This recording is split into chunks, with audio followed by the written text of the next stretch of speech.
So hey guys, welcome to Appalachia's Homestead. Welcome back to the channel. Let's talk more about those broody hens.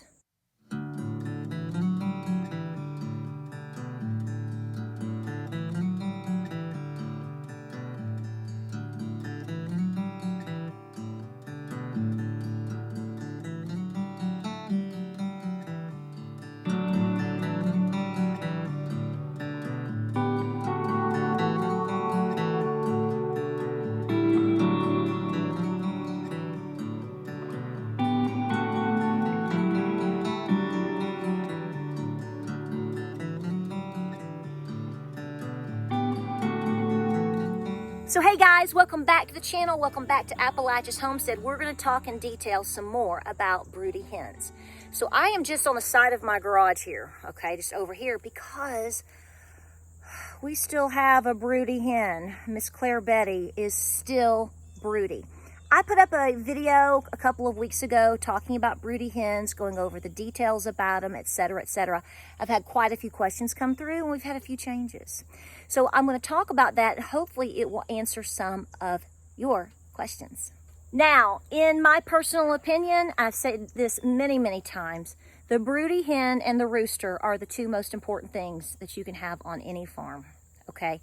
I honestly believe that if you've got girls that tend to go broody, or if you have girls that have gone broody, keep those girls around, because they are going to continue to give you eggs, but yet they will continue to give you life because they will incubate your eggs for you. You won't have to do the job as far as having electricity or being on grid.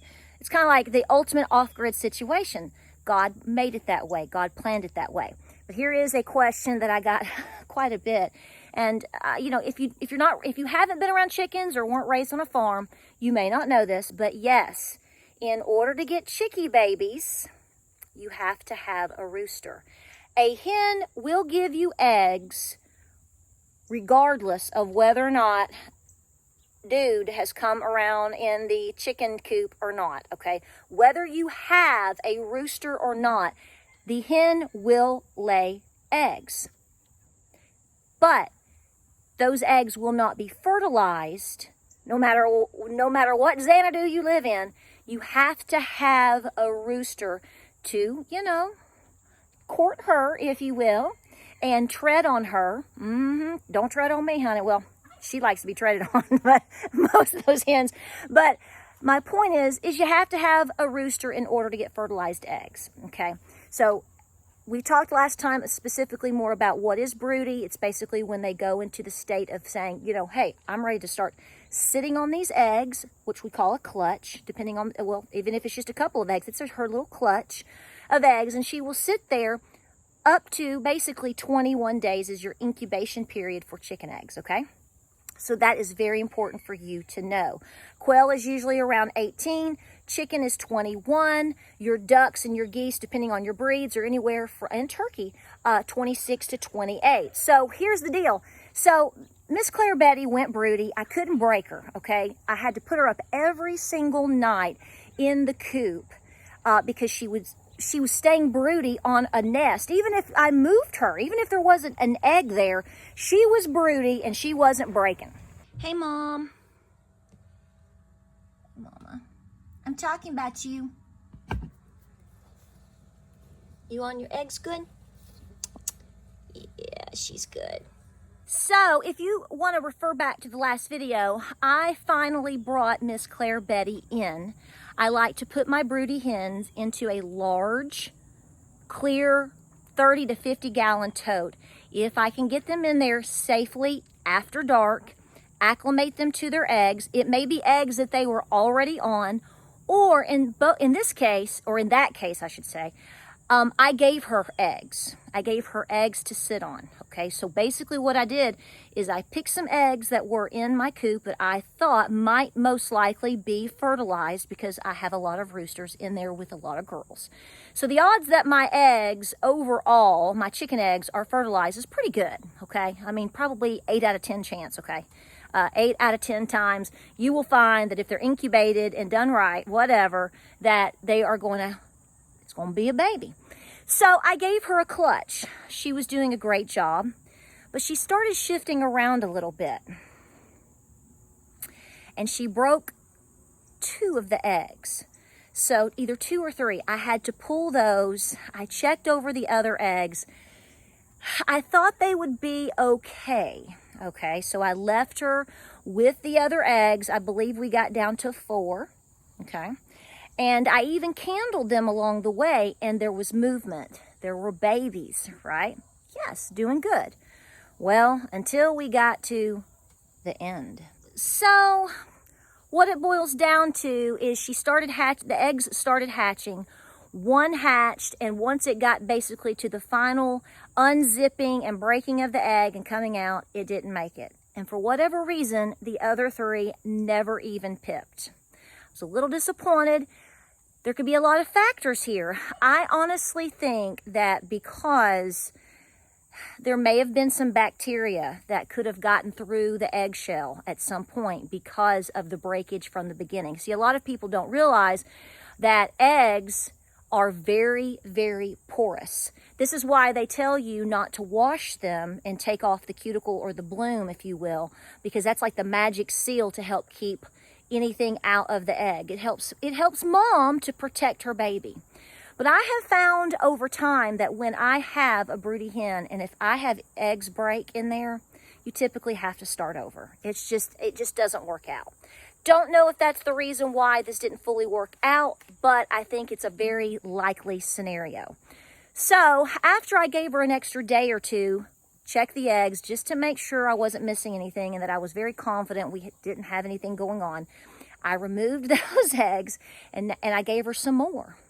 Because my goal is I do want her to hatch a few babies for me, but the main thing is she will not break. In order for me to break her, I'm going to have to put her in a dog crate. I'm going to have to lift her up off the ground, and I'm going to have to cool down her breast area. I did talk about that in the last video, I'm pretty sure. So she's the only broody that I have right now. So I thought, no harm, no foul. So we've cleaned her up. We've kept up with her. She has stayed broody. So essentially, you're looking at her 3rd cycle of being broody. What I'm hoping will happen, and you will find, because people will often ask me, they're like, well, when is she going to be done? The best case scenario, and the most likely case in terms of the scenario, is if she hatches a couple of babies, she will then raise the babies, okay? Most of them do, and most of them do a great job. They typically raise the babies for about 30 days, okay? Once she lays an egg again, because see, she's broody. She's not laying any eggs. They don't lay eggs when they're broody. If you didn't know that, there's a little tidbit for you. They don't lay eggs when they're broody. So she hasn't laid an egg in a very long time. She is an older girl anyway, so she's probably slowed down to begin with. So I'm really working with this old gal, and I really like it. She's just a really friendly little hen. So I'm hoping that we get some babies. I just candled them again, so we are well into pushing into... we are about day 15, 16. So hopefully in the next couple of days, we'll see something happen. But what I really want to stress to you is to continue to candle your eggs along the way. Candle them in the first couple of days, meaning like day 5 to day 7 for most folks, to see any movement, to see if there's any veining, as I call it, in the egg. Then you want to do it at least one more time, which is what I just did, to see if you had anything such as a demise or something didn't develop. You may see a blood ring. I've had to pull 2 eggs. So she had 8 eggs. Now she's down to 6. And they do look pretty good. So far, let's keep our fingers crossed. But one of them, when I checked it, I couldn't really tell because it was a little bit off, so I left it. Well, now we see there's no baby really in there at all.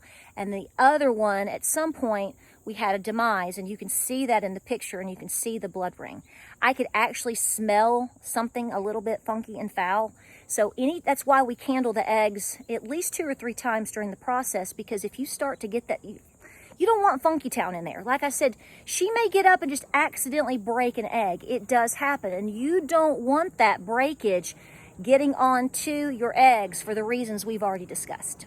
So, Claire Betty is still in the tote. She's got fresh pine shavings. Yes, there are a couple of flies because, well, she's a chicken and it's 90 degrees. Can you believe that? She gets fresh food and water twice a day. So she has the option to come over and stand up and walk around and eat and drink for a minute. she comes back over and gets on her eggs, or she moves them around. If she has a broody poop, then I simply put on some gloves and I clean it and I give her fresh pine shavings. So we've got her pretty well prepped for hatching these babies out. I may clean it one more time depending on how it rolls. But she's doing really, really good. She is an older girl, as you can see right here. And some of her feathers have started to come back on top. She didn't really have that many on top. She's like I said, she's an old gal. So we'll see what she does. We'll see how it goes. If you have any, if you have any questions, let me know. I did get a lot of questions about fertilization and the incubation period and different things like that. Every situation with these girls is completely different. What they do, how they acclimate, can you move them? Will they reject their babies? So see, this is the thing. Even if she hatches the babies, we're going to kind of wait and see what she does. Every scenario is different. I'm hoping we get all 6 babies, and then I'm going to be able to move her to my mini coop right out here off my porch so we can keep an eye on them and keep them safe. But like I said, I really do like to pull my broody hens out of the coops if I can. They just seem to be happier. There's no competition. You don't have other hens coming in trying to lay eggs on top of the eggs that she's already, in her clutch. You tend to not have as much breakage again. So again, have a backup plan for when your hens go into Broodyville and just work with them. Every time we do this, it's a completely new learning experience. And we love sharing that with you here on the channel. Thanks for being here. Like, subscribe, and share. Let me know if you have any questions. Appalachia's Homestead with Patera. And fingers crossed for Miss Claire Betty. We'll see. Like, subscribe, and share. Y'all stay safe out there. Y'all stay safe out there. We'll see you on the next video.